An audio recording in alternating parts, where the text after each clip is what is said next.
ધોરણ 10 ગણિત યુનિટ 6 ત્રિકોણ। હવે પહેલાં આપણે એની બેઝિક માહિતી જોઈએ। હવે અહીંયા આ ત્રિકોણની અંદર જે યુનિટ છે એ યુનિટની અંદર સમરૂપતા ઉપર વધારે આધારિત છે। તો પહેલાં તો આપણે એ થાય એકરૂપ અને સમરૂપ, આ બે વચ્ચેનો આપણે ભેદ પારખી નથી શકતા। ઘણીવાર આપણને મુશ્કેલી સર્જાતી હોય છે કે એકરૂપ કેવું કે સમરૂપ કેવું। હવે એને સમજાવવા માટે થઈને થોડીક આપણે આકૃતિઓ જોઈએ કે એકરૂપ આકૃતિઓ કોને કહેવી। તો એકરૂપ આકૃતિઓ એને કહેવાય કે જો બે આકૃતિઓના આકાર અને કદ, આકાર એટલે આમ જોવાથી બંને સરખી લાગે, કદ એટલે કેટલું પહોળું છે, લાંબુ કેટલું છે, ઊંચું કેટલું છે, એને કદ કહેવાય। કદ લંબાઈ ગુણ્યા પહોળાઈ ગુણ્યા ઊંચાઈ। ગોળો હોય તો એક ગોળો નાનો હોય એનું કદ નાનું કહેવાય, ને બીજો ગોળો હોય એ મોટો ગોળો હોય તો એનું મોટું કદ કહેવાય। બાકી બંને ગોળા જ છે, પણ બંને ગોળાઓના કદ જુદા જુદા હોય। તો એકરૂપ આકૃતિઓ એને કહેવાય કે જો બે આકૃતિઓના આકાર, બંને આકૃતિઓના આકાર અને કદ પણ સમાન હોય તેવી આકૃતિઓને એકરૂપ આકૃતિઓ કહેવાય। સમજાણું?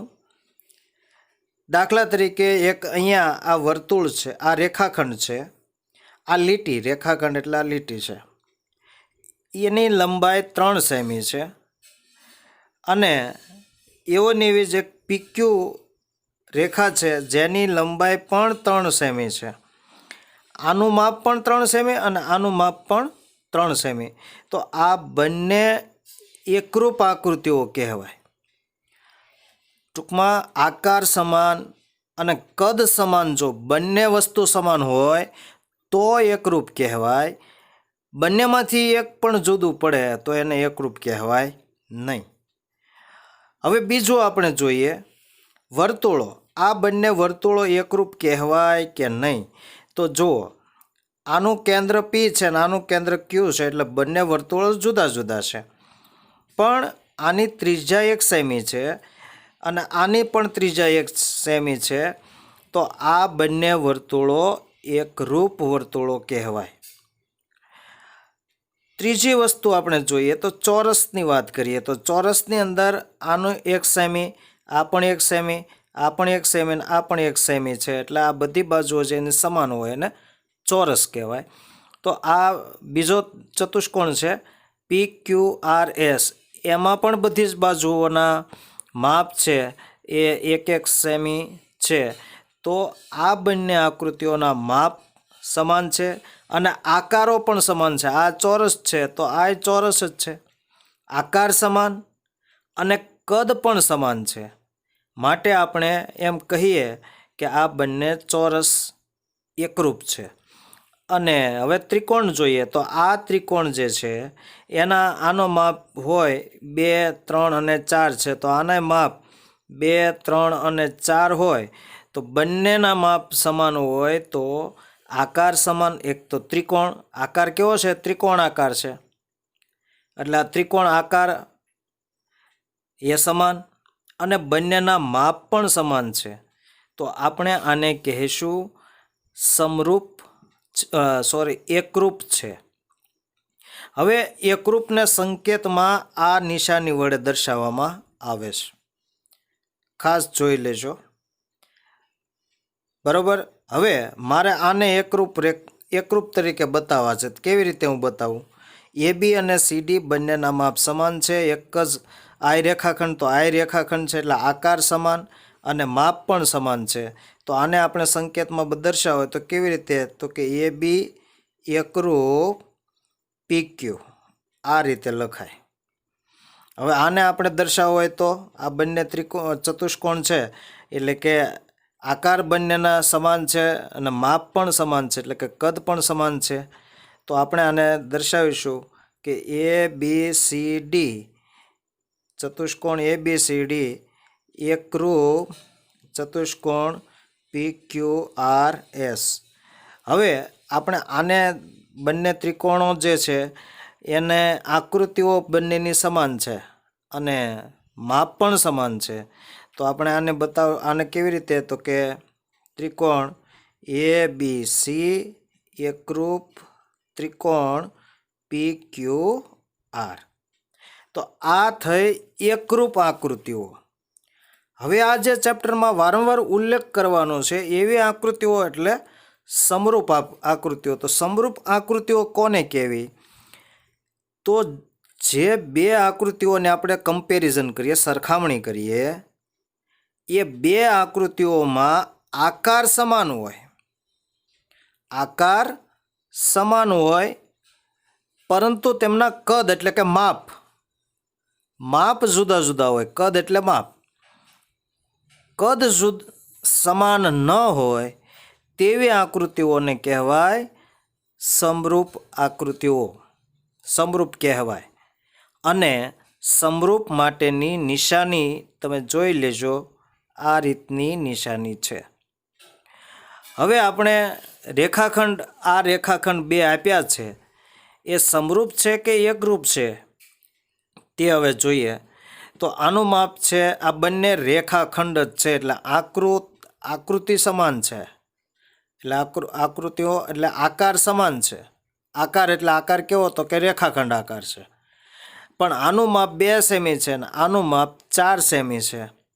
તો આ બંનેને એકરૂપ ન કહેવાય પણ સમરૂપ છે એમ કહેવાય, કારણ કે આકાર સમાન છે. આકાર એટલે આ રેખાખંડ છે ને આ રેખાખંડ છે, પણ બંનેના માપ જુદા જુદા છે એટલે આને કહેવાય સમરૂપ. તો સમરૂપ માટે આપણે આ બતાવવા હોય તો આને કેવી રીતે બતાવીએ? તો કે AB સમરૂપ PQ. હવે આ વર્તુળો આપણે જોઈએ તો આ વર્તુળની ત્રિજ્યા છે, જો પહેલાં તો આકાર કેવો છે? તો કે વર્તુળ આકાર છે, એટલે આકાર વર્તુળ છે આ બંનેનો. પણ એના માપ જોઈએ, કદ જોઈએ. તો આનું કદ એટલે માપ, આ નાનો ગોળો છે, આ મોટો ગોળો છે. કદ જુઓ, કદ આ નાનું છે, આ મોટું છે, એટલે કદ બંનેના જુદા જુદા છે. હવે કોઈ નાની વસ્તુ ને મોટી વસ્તુ એટલે એ બંનેના કદ જુદા જુદા થઈ ગયા એમ કહેવાય. તો આ બંનેના કદ જુદા જુદા છે અને કદ જુદા જુદા હોય તો આ આકૃતિઓને સમરૂપ આકૃતિઓ છે તેમ કહેવાય, એકરૂપ કહેવાય નહીં. એકરૂપ ક્યારે કહેવાય? તો આનું જેવડું કદ છે એવડું જ આનું કદ હોય તો, અથવા આનું જે કદ છે એવડું આનું બીજા ગોળાનું કદ હોય તો આપણે એને એકરૂપ આકૃતિઓ કહેવાય. હવે એ જ રીતે ચોરસનું જોઈએ તો ચોરસમાં આકાર ચોરસ છે, આનો આકાર ચોરસ છે, આનો આકાર ચોરસ છે, બંનેના આકાર ચોરસ છે, પણ આનું કદ નાનું છે અને આનું કદ મોટું છે, કારણ કે આ 1 સેમીનો છે, આ 2 સેમીનો આકાર છે લંબાઈ, એટલે આનું કદ અને આનું કદ બંને જુદા જુદા છે, માટે એ સમરૂપ આકૃતિઓ કહેવાય, એકરૂપ કહેવાય નહીં. આને સમરૂપ આકૃતિઓ કહેવાય. હવે ત્રિકોણ માટે જોઈએ. ત્રિકોણ આકૃતિ કેવી છે? આકાર કેવા છે? ત્રિકોણ આકાર. આકાર ત્રિકોણ છે, પરંતુ આના માપ જો 2 સેમી, 4 સેમી 3 સેમી છે. અહીંયા 4, 8 ને 6 છે, એટલે આના કદ કરતાં આનું કદ મોટું છે, માટે આને સમરૂપ ત્રિકોણો કહેવાય. તો હવે આ બંને ત્રિકોણોને આપણે કેવી રીતે સંકેતમાં બતાવવા સમરૂપતાને?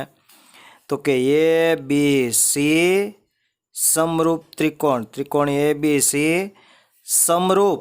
આને શું બોલાય? સમરૂપ ત્રિકોણ PQR.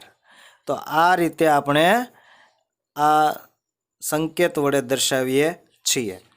હવે આ જે ત્રિકોણ છે, આ ત્રિકોણોની જો આકૃતિ સમાન હોય તો એના માટે સમરૂપતા ક્યારે કહી શકે કે આ બંને સમરૂપો છે? તો એના માટેનું એક વ્યાખ્યા છે ત્રિકોણોની સમરૂપતા.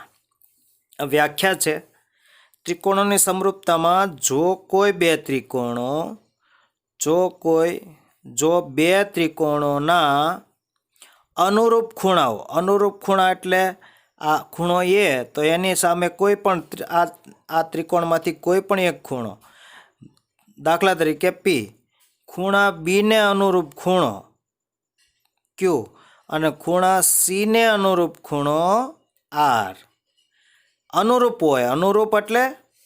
અનુરૂપ એટલે આનું જેટલું માપ છે તેટલું માપ આ ખૂણાનું હોય. દાખલા તરીકે આ 70 છે તો આ 70 હોય, આ 60 છે તો આ 60 છે, આ 60 હોવું જોઈએ.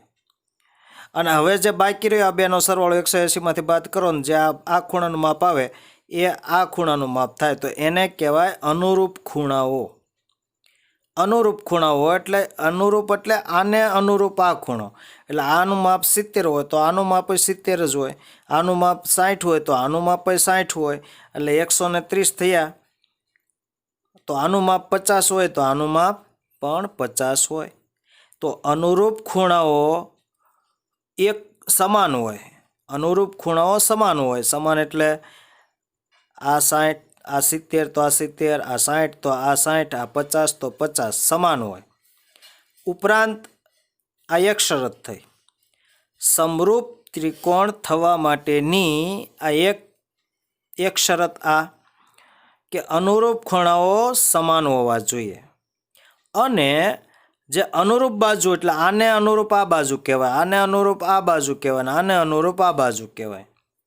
અનુરૂપ બાજુઓના આ જે અનુરૂપ બાજુઓ છે, અનુરૂપ બાજુઓનો માપનો ગુણોત્તર એટલે માપ આપણે આ જે આપ્યા છે તે, એટલે કે અનુરૂપ બાજુઓનો ગુણોત્તર સમાન હોય. જો યાદ રાખો, જો બે ત્રિકોણોના અનુરૂપ ખૂણાઓ સમાન હોય, દાખલા તરીકે આ 60 તો આ 60, આ 70 તો આ 70, આ 50 તો આ 50 એટલે સમાન હોય.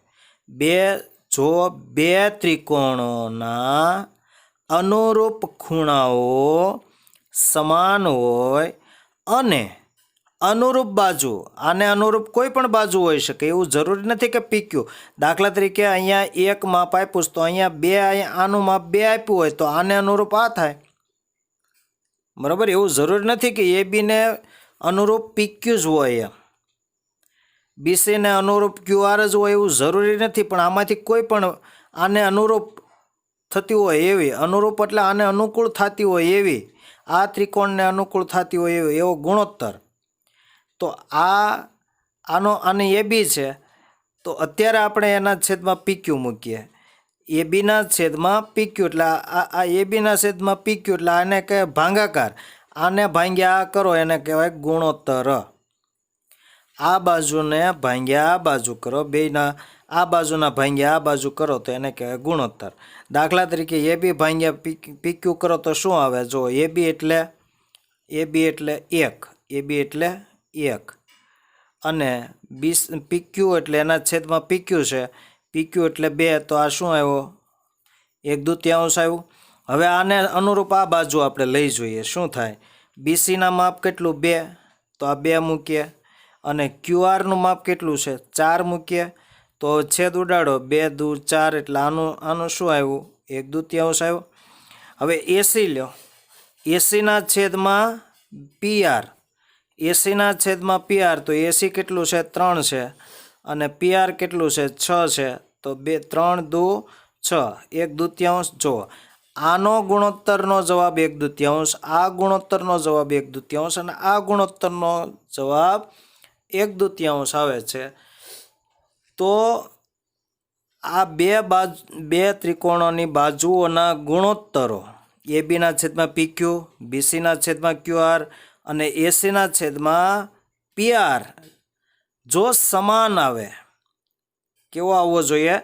સમાન આવે તો તેવા બે ત્રિકોણોને સમરૂપ ત્રિકોણો કહેવાય. ફરીવાર, જો બે ત્રિકોણોના અનુરૂપ ખૂણાઓ સમાન હોય, અને અનુરૂપ બાજુઓ આના છેદમાં આ, આના છેદમાં આ અને આના છેદમાં આ લેતા એનો જે ગુણોત્તર લેતા એ ગુણોત્તર કેવો આવવો જોઈએ? સમાન આવવો જોઈએ. જો સમાન ન આવે તો સમરૂપ ત્રિકોણો કહેવાય નહીં. સમાન આવવો જોઈએ. ખૂણાઓ સમાન હોય, દાખલા તરીકે અહીંયા 60, અહીંયા 60, અહીંયા 70, અહીંયા 70, અહીંયા 50, તો અહીંયા 50 હોય. પણ જો બાજુઓનો તમે ગુણોત્તર લ્યો, એબીનો છેદમાં પીક્યુનો ગુણોત્તર લ્યો, બીસીના છેદમાં ક્યુઆરનો ગુણોત્તર લ્યો અને એસીના છેદમાં ક્યુપીઆરનો ગુણોત્તર લ્યો અને આ ગુણોત્તર જુદો જુદો આવે તો એને સમરૂપ ત્રિકોણો કહેવાય નહીં. હવે બીજી રીતે, જો આ બાજુનો ગુણોત્તર 1/2 આવ્યો, આ બાજુનો ગુણોત્તર 1/2 આવ્યો, આ બાજુનો ગુણોત્તર 1/2 આવ્યો, ત્રણેય ગુણોત્તર સમાન આવ્યો પણ ખૂણા સમાન ન આપેલા હોય તો એકરૂપ કહેવાય નહીં.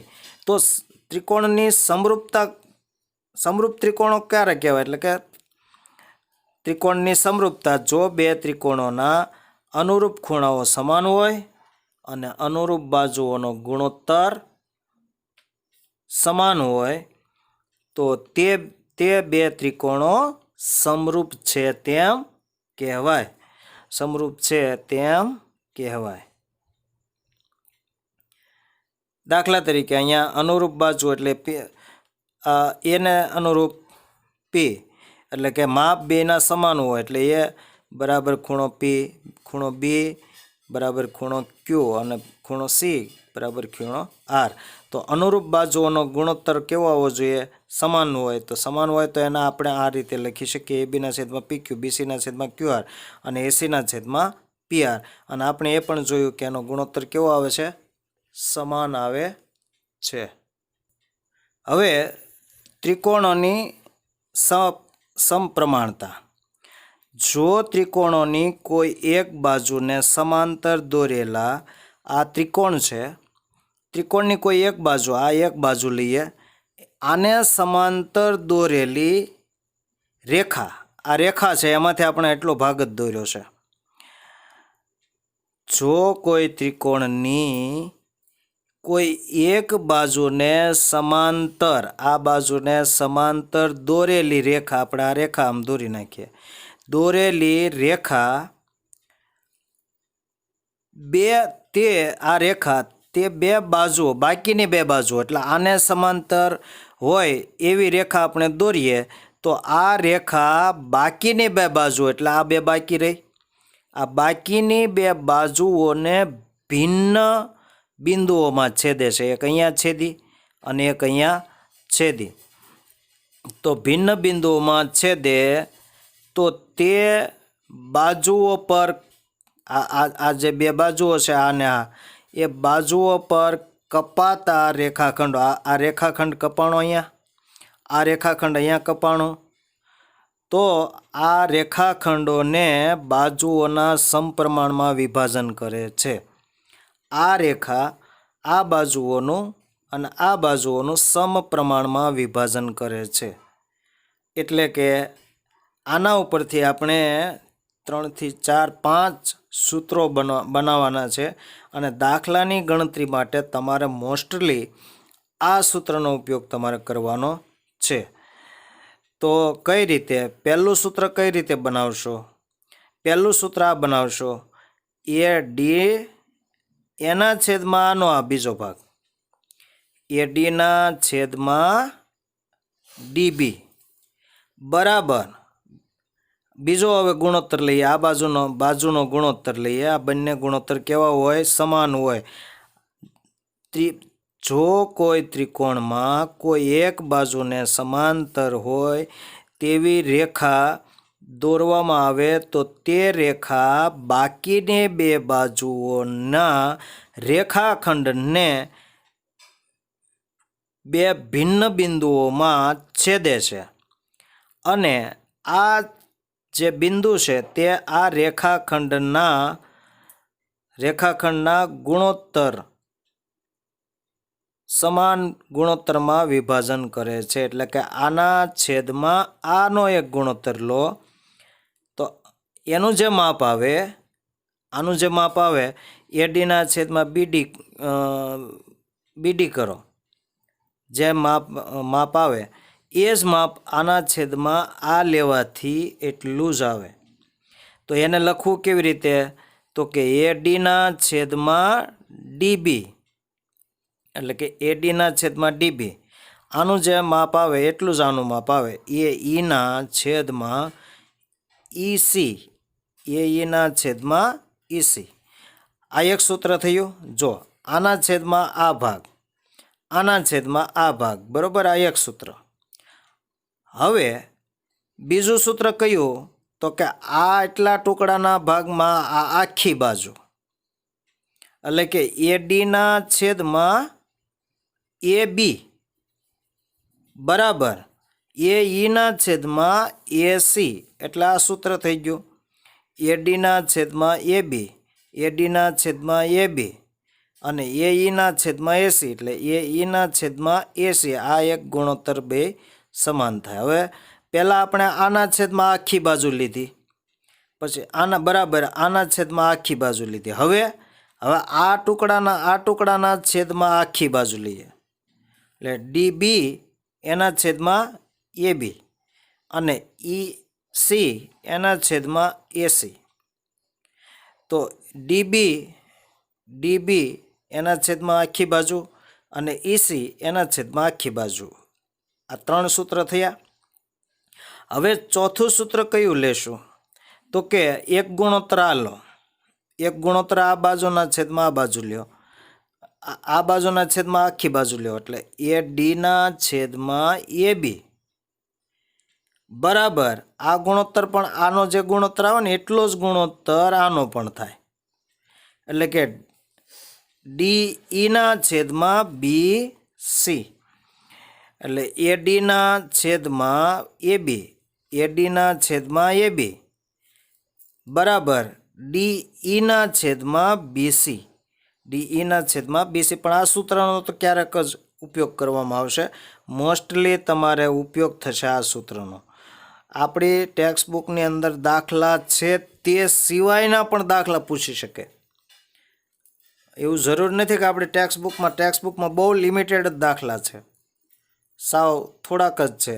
એટલે આમાં તો તમે જેટલા બોર્ડના પેપર સોલ્વ કરશો એટલું વધારે તમને ફાયદો થશે, અથવા તો બહારના જે પેપર સોલ્યુશન આવે એને સોલ્વ કરશો તો એમ વધારે ફાયદો થશે. બાકી ચેપ્ટર બહુ સરળ છે, કારણ કે આ ચેપ્ટરમાંથી એક પ્રમેય ફરજિયાત પૂછાય છે અને એ પ્રમેયના છે અથવામાં પાછો બીજો પ્રમેય, એટલે બે પ્રમેય તે બે પૂછાય પણ અથવામાં પૂછાય. અથવામાંથી કોઈ પણ એક ત્રિકોણ, એક તો બહુ હોટ ફેવરિટ છે પાયથાગોરસનો પ્રમેય.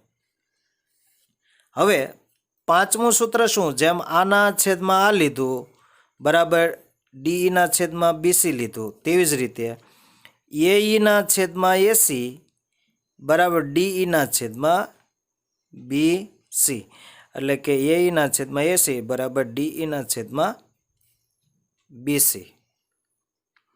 હવે કોઈ સમલંબ ચતુષ્કોણ હોય તો એના માટે ક્યારેક ન કરે નારાયણને આવી જાય તો શું કરવું? તો એનો પણ તમને ખ્યાલ હોવો જોઈએ.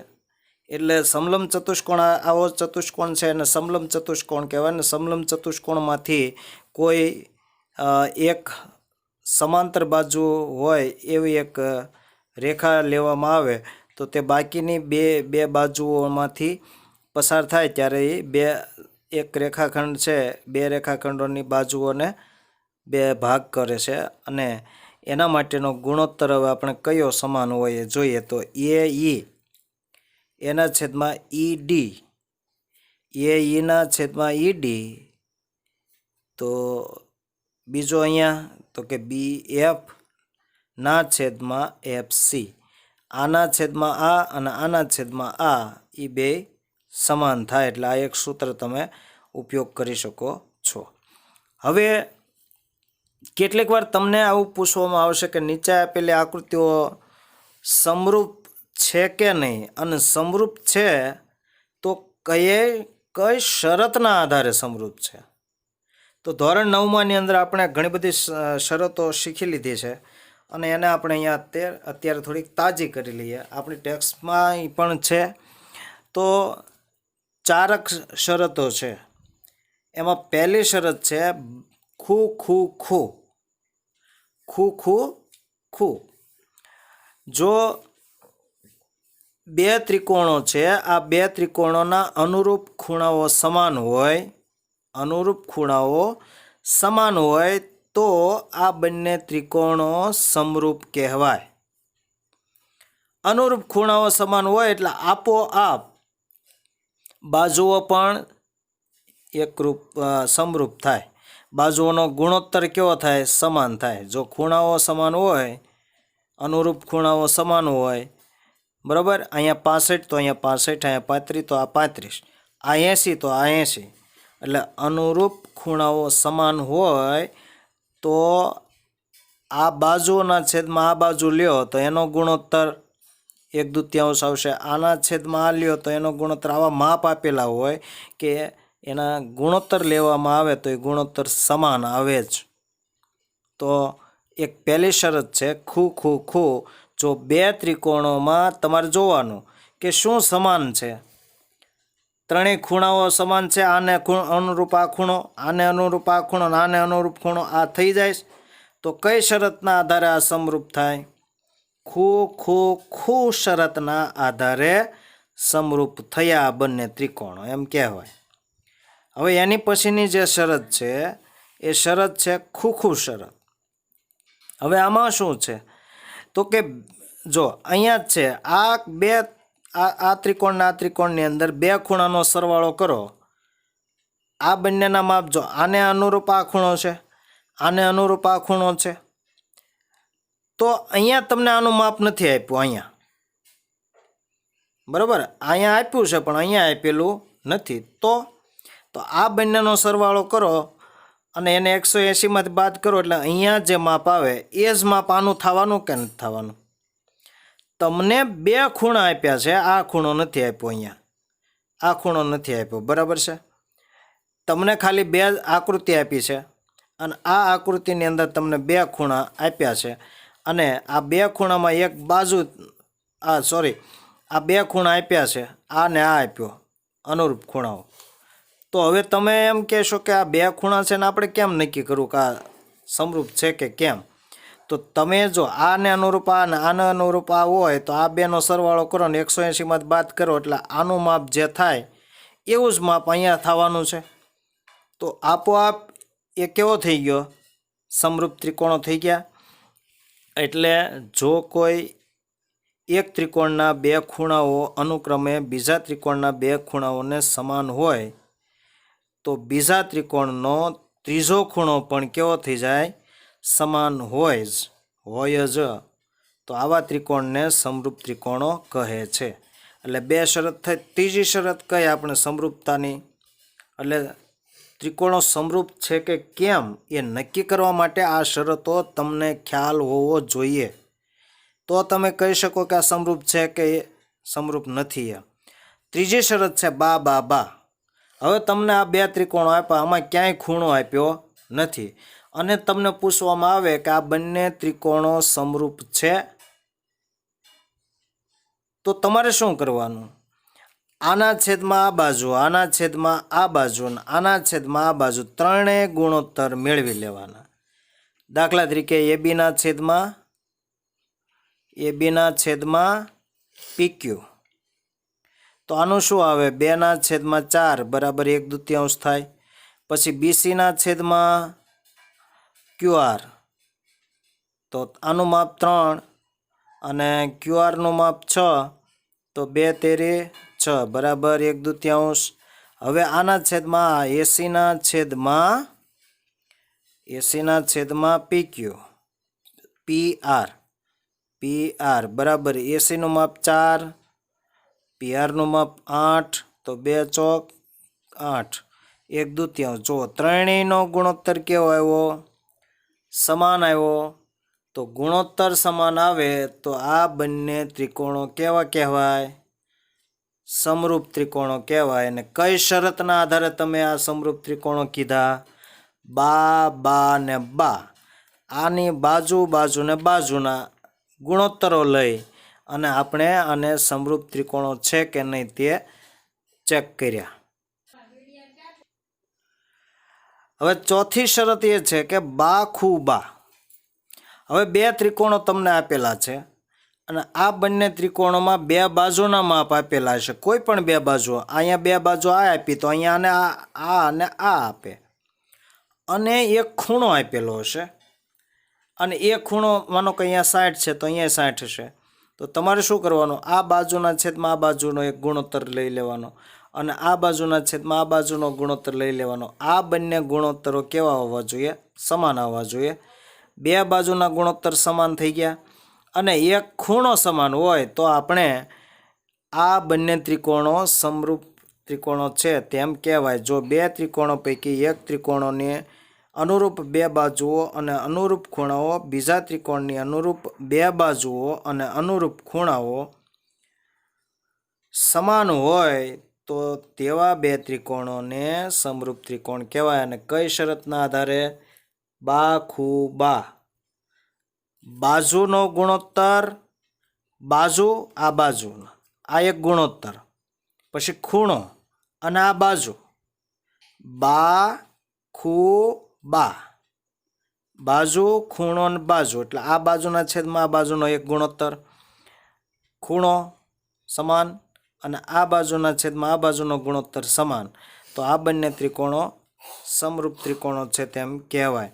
હવે જે સમરૂપ ત્રિકોણો છે ને એ સમરૂપ ત્રિકોણોની અંદર ક્ષેત્રફળ, ત્રિકોણોના ક્ષેત્રફળ શોધવાના કે આનું તમને ક્ષેત્રફળ આપી દીધું હોય, આનું મેળવવાનું કે, અને આમાં એક બાજુનું માપ આપ્યું છે અને આમાં એક બાજુનું માપ આપેલું છે, અને તમને એવું શોધવાનું કે આ ત્રિકોણનું ક્ષેત્રફળ શોધો. તો અત્યાર સુધી આપણે આવું લખતા હતા કે ત્રિકોણ ABC નું ક્ષેત્રફળ, આવું લખતા હતા. હવે આપણે જ્યારે NCERT બુક આવ્યા પછી હવે આપણે આટલું લખીએ ને તો એને સમજી જવાનું કે આ શું કહેવા માગે છે.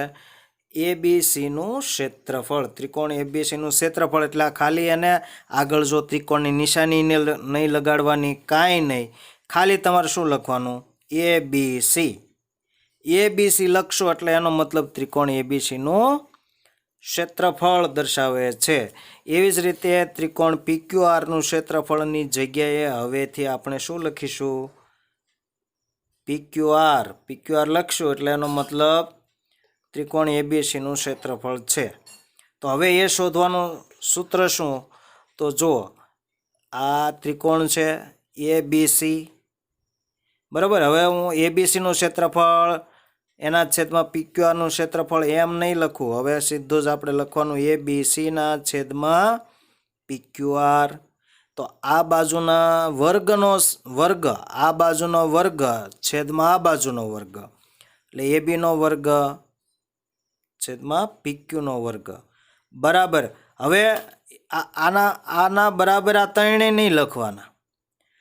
આમાંથી તમને કઈ બાજુ આપી છે એ પ્રમાણેનો ગુણોત્તર લેવાનો. માનો કે મને આ બાજુ ને આ બાજુ આપી છે તો મારે આ સૂત્ર મૂકવાનું એટલું જ કે ABCના છેદમાં PQR બરાબર AB સ્ક્વેર છેદમાં PQ સ્ક્વેર. તો મારે આ લખવાનું નહીં, બરાબર, મારે આટલું જ લખવાનું. હવે જો આને આ બાજુના માપ આપ્યા હોય અને આનું ક્ષેત્રફળ નથી આપ્યું ને આનું આપ્યું છે, તો આનું ક્ષેત્રફળ મેળવવા માટે થઈને શું કરવું? તો કે આનું ક્ષેત્રફળના છેદમાં આનું ક્ષેત્રફળ. તો મારે આ નહીં લખવાના, આ બે નહીં લખવાના, એટલું જ લખવાનું. આટલું કે ABCના છેદમાં PQR બરાબર BCનો વર્ગ છેદમાં QRનો વર્ગ, આનો વર્ગ છેદમાં QRનો વર્ગ, બરાબર. હવે માનો કે આના નાના માપ આપ્યા છે તો કયું સૂત્ર લાગે? તો આવડું આ સૂત્ર મૂકવાનું. આમ જો ABCના છેદમાં PQR બરાબર AC વર્ગ, ખાસ ધ્યાન રાખજો વર્ગ છે, સ્ક્વેર, ACના છેદમાં AC સ્ક્વેરના છેદમાં PR સ્ક્વેર.